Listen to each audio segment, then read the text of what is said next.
ঘটনার দিন ওরা আপার বাড়ি বেড়াতে গেছিল, বেড়াতে গেলে ওরা আপারের ধরে মারিছিল, ওরা আপারের ধরে মারিছিল বলে তখন আর কি ও কইছিল যে আমি তো কইয়া দেবো আমার মার কাছে। তখনই সেই রাত্রি ওইরকম ঘটনা ঘটেছে। বড় মায়ের ইচ্ছা হলো তোমার আলাদা করে থুয়ে দিছিল। পরে 11টার সময় আমার কাছে ফোন দিয়েছে যে আপনার মনে অসুস্থ।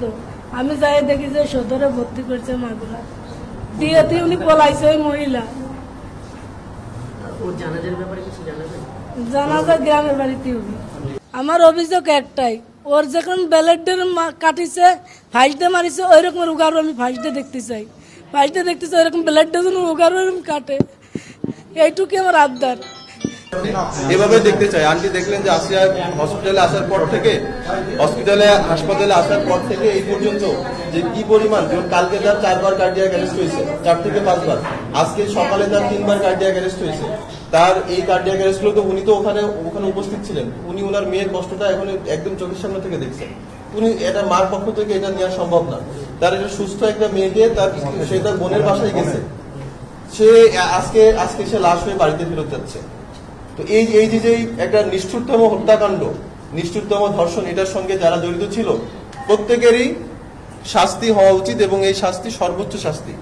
যেমনি ভাবে আসিয়ার গলা আপনারা জেনে থাকবেন, আসিয়ার কোমায় চলে গেছিল, ও 3 দিন আগে ও কোমায় চলে গেছে, ও জিসিএস স্কোর 3-তে নেমে গেছে।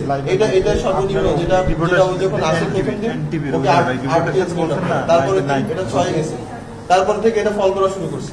লাস্ট হচ্ছে আপনার এটা 2 দিন আগে রাত্রে সে কোমায় চলে গেছে, ওর ব্রেন কাজ করছিল না। তারপর থেকে আস্তে আস্তে ইয়াগুলা, ওর সুগার লেভেল বেড়ে গেছে, ওর পটাশিয়াম কমে গেছে, তারপরে হচ্ছে যে ওর লবণ বেড়ে গেছে, নানান ধরনের জটিলতা তারপর থেকে শুরু হয়ে গেছে। তো শেষমেশ গতকাল রাত্রে আমি বলতেছিল যে সকালে তো এই সবকিছু তো তার সামনে হয়েছে। আমরা চাই আসামিদেরকেও যেন গলায় ফাল দিয়ে মৃত্যু দেওয়া, মৃত্যুদণ্ড দেওয়া, আমরা বলতে চাই।